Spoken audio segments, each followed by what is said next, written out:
நீங்கள் அப்லோட் பண்ணுங்கள் சார். நமக்கான கூட்டம் நம்மளை பார்ப்பா. உரையாடுவர். அனைவருக்கும் வணக்கம். மேடையில் இருக்கக்கூடிய பெரியவர்கள் எல்லோருக்கும் எனது பணிவான வணக்கங்கள். வெற்றி சார் என்னை கூப்பிட்டுருந்தார். இப்படி ஒரு கசிவுன்னு ஒரு பூமணி ஐயா அவர்களுடைய கதையை வந்து படமாக்கியிருக்கோம், அதை நீங்கள் பார்க்குறதுக்கு வரணும்னு சொல்லி நான் அரக்கோணத்துலேருந்து வந்தேன். நான் இந்த கதை நான் படித்ததில்லை. ஆனால் இந்த படத்தை பார்த்தப்போ எனக்கு வந்து இவ்வளோ நெருக்கமாக அவர் படம் தொடங்குறதுக்கு முன்னாடியே சொன்னார், நீங்கள் கொஞ்ச நேரம் அந்த ஊருக்குள்ளே இருப்பீங்க அப்படின்னு சொல்லி. படம் முடிஞ்ச உடனே எனக்கு அந்த உணர்வு ஏற்பட்டது. அந்த உணர்வை அப்படி உயிரோட்டமாக நமக்குள்ளே கடத்தி எனக்கு எங்கள் தாத்தா பாட்டி எல்லாரும் ஞாபகம் வந்தாங்க. நம்ம எல்லாரும் தாத்தா பாட்டிகளை வந்து ரொம்ப ரொமான்டிசைஸ் பண்ணியே பார்த்துக்கிட்டு இருக்கோம். அவங்களுக்குள்ளே கூட ஒரு குற்ற உணர்ச்சிகளையும் அவங்களும் நம்மளை மாதிரியான பருவங்களை தாண்டும் போது நிறைய பிழைகளையும் தாங்கிக்கிட்டு தான் நமக்கு வழிகாட்டுறாங்க, நம்மளை பார்த்து ஸ்மைல் பண்ணுறாங்கன்ற ஒரு மிக முக்கியமான ஒரு அண்டர்ஸ்டாண்டிங் எனக்கு இன்றைக்கி வந்தது. அந்த உணர்வை நடிப்பில் கடத்திய MS பாஸ்கர் ஐயா அவர்களுக்கு உண்மையிலே பெரிய நன்றி சொல்லணும். ஏன்னா அது கதையாக படிக்கும்போது நாம் ஒருத்தரை கற்பனை பண்ணிக்குவோம், ஆனால் உண்மையாக வாழ்ந்து அதை காட்டியிருக்காரு. அதை காட்டி அந்த படம் பார்த்து முடிச்சுட்டு அவர் திடீர்னு அவர் நேரில் இங்கே பார்க்கும்போது எனக்கு பக்குன்னு இருந்தது. அதுதான் அந்த படைப்பினுடைய அழுத்தம்னு நினைக்கிறேன். இயக்குனருக்கு என்னுடைய மனமார்ந்த வாழ்த்துக்கள். ரொம்ப அழகாக இந்த கதையை காட்சிப்படுத்தியிருக்கிறீங்க.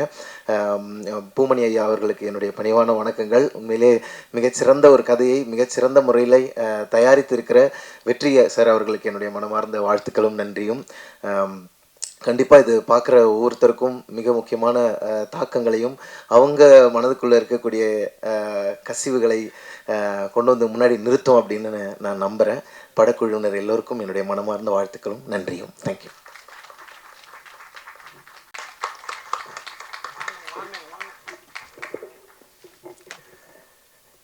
மேடையில் வீட்டிருக்கக்கூடிய அனைத்து அன்பு உள்ளங்களுக்கும் ஐயா சாகித்ய அகாடமி வென்ற எங்கள் ஐயா பூமணி ஐயா அவர்களுக்கும் பத்திரிகை ஊடகத்துறை நண்பர்களுக்கும் எல்லோருக்கும் என்னுடைய இனிய மாலை வணக்கம். தம்பி வரதன் வந்து எனக்கு ஃபோன் பண்ணி சொன்னார், சார் இந்த மாதிரி நான் வரதன் பேசுகிறேன், சொல்லுங்கள் தம்பின்னு. சார் நீங்கள் வந்து இந்த மாதிரி பொன்னாண்டி அப்படின்னு ஒரு கேரக்டர் நடிக்கணும் சார், பூமணி ஐயா அவர்களுடைய ஒரு சிறுகதை இது. எனக்கு வந்து சில விஷயம் ஹிஸ்டாரிக்கல் அப்படின்னு பார்க்க போனீங்கன்னாக்க சாண்டில்யன், அப்புறம் வந்து மோகினி, ஜெகசிற்பியன், இந்த மாதிரி.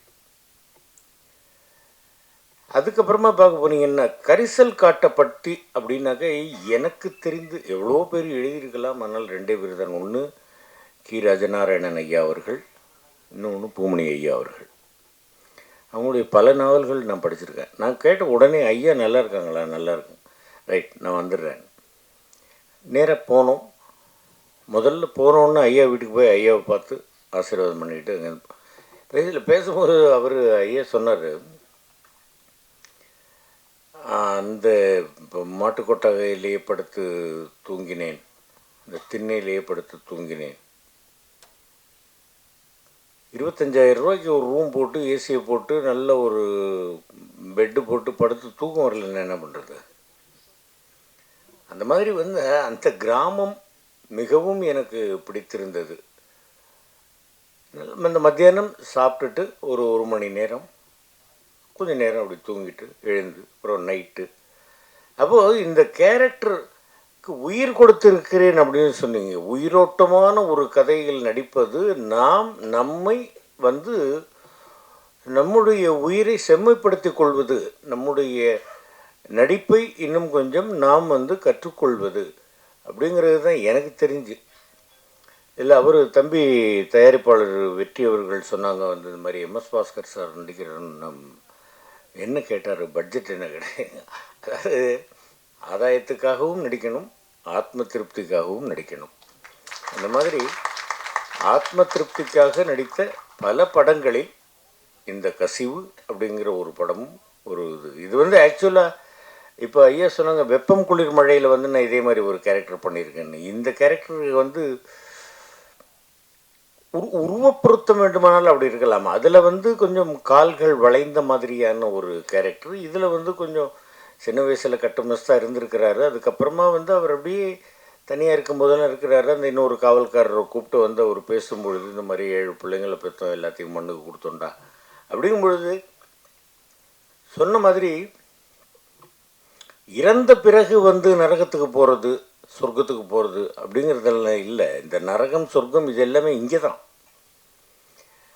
எல்லோருக்கும் வந்து மனசுக்குள்ளே வந்து ஏதாவது நாம் வந்து சிறு வயதில் அறிந்தோ அறியாமலோ பல தவறுகள் செய்திருப்போம். அது கடைசி வரை உறுத்தி கொண்டே இருக்கும். அதற்கு நாம் மன்னிப்பு கேட்டுக்கொண்டே இருக்க வேண்டும் அப்படிங்கிறது தான். தவறுதல் மனிதனின் பழக்கம், அதை உணர்ந்தால் மன்னிப்பு கிடைக்கும் அப்படின்னு ஒரு பாட்டு இருக்குது. அந்த மாதிரி இந்த பொன்னாண்டி அப்படின்றவர் கடைசியில் வந்து அவருக்கு நினைவு தப்பிய நிலையில் அவர் செய்த பாவத்தை சொல்லவில்லை. அவரது ஆன்மா இவ்வளவு நாட்கள் அனுபவித்த தண்டனையை அதை குறைத்து கொண்டு அந்த கூட்டை விட்டு வெளியேறுவதற்காக அது சிறுவயதில் நடந்த ஒரு விஷயத்தை சொல்லிவிட்டு நிம்மதியாக இந்த கூட்டில் இருந்து வெளியேறி இருக்கிறது. அப்படிங்கிறது தான் இந்த கதை மூலமாக நாம் தெரிஞ்சுக்க வேண்டிய ஒரு விஷயம். மேக்சிமம் தவறு செய்யாமல் இருந்து விடலாம். இந்த மாதிரி வந்து இனிமேல் யாரும் உருவாகக்கூடாதுன்னு சொன்னாங்க.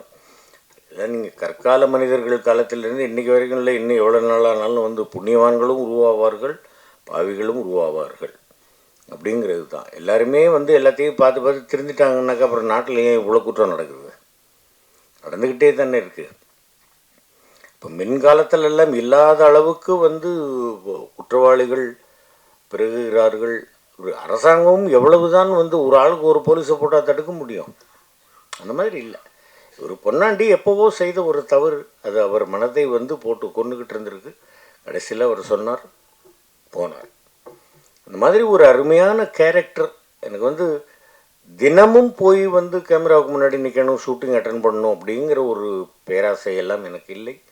நல்ல நல்ல கேரக்டர்களாக இந்த மாதிரி வந்து எனக்கு தாருங்கள். என்னுடைய நடிப்பை இன்னும் நான் மெருகேற்றிக் கொள்வதற்கு எனக்கு உதவி புரியுங்கள் அப்படின்னு எல்லா விதமான தயாரிப்பாளர்களையும் இயக்குனர்களையும் நான் வந்து ரொம்ப வேண்டி கேட்டுக்கிறேன். தம்பி வரதன் அவர்கள் ரொம்ப அற்புதமாக வந்து இந்த கதையை வந்து பிரமாதமாக பண்ணியிருந்தார். வந்து டெய்லி வந்து சொல்லி காலையில் இந்த மாதிரி லொக்கேஷனுக்கு காலங்காலத்தால் போய்டுறது, 6 மணி 6:30 மணிக்கெல்லாம் போய்டுறது. அதே மாதிரி தம்பி ஒளிப்பதிவாளர் முருகன் அவர்கள் ரொம்ப அற்புதமான ஒரு ஒளிப்பதிவாளர் இயக்குனர். அதே மாதிரி வந்து தம்பி மியூசிக் போட்ட தம்பியும் ரொம்ப பிரமாதமாக பண்ணியிருந்தார்கள். ஐயா அவர்களுடைய எழுத்துக்களை பேசி நடித்தது எனக்கு நிச்சயமாக இது ஒரு தேசிய விருது அப்படின்னு நான் எடுத்துக்கிறேன். இந்த மாதிரி எல்லாம் வந்து ஒரு பெரியவர்கள், மிக அனுபவஸ்தர்கள், மிக திறமையானவர்கள், அற்புதமான எழுத்தாளர்கள், அவர்களுடைய எழுத்துக்களை நாம் பேசி நடிப்பது அப்படிங்கிறது வந்து நம்முடைய இதயத்திற்கே ஒரு பெரிய மகிழ்ச்சி அளிக்கக்கூடிய விஷயம். இந்த மாதிரி வந்து ஐயா கொஞ்சம் நிறைய இந்த மாதிரி வந்து சிறுகதைகளாக எழுதுங்க தம்பி, நீங்கள் அடிக்கடி டைரக்ஷன் பண்ணுங்கள் வரதன், அடிக்கடி என்னை கூப்பிடுங்க, ஒழுங்காக நடிப்பேன். நன்றி, வணக்கம்.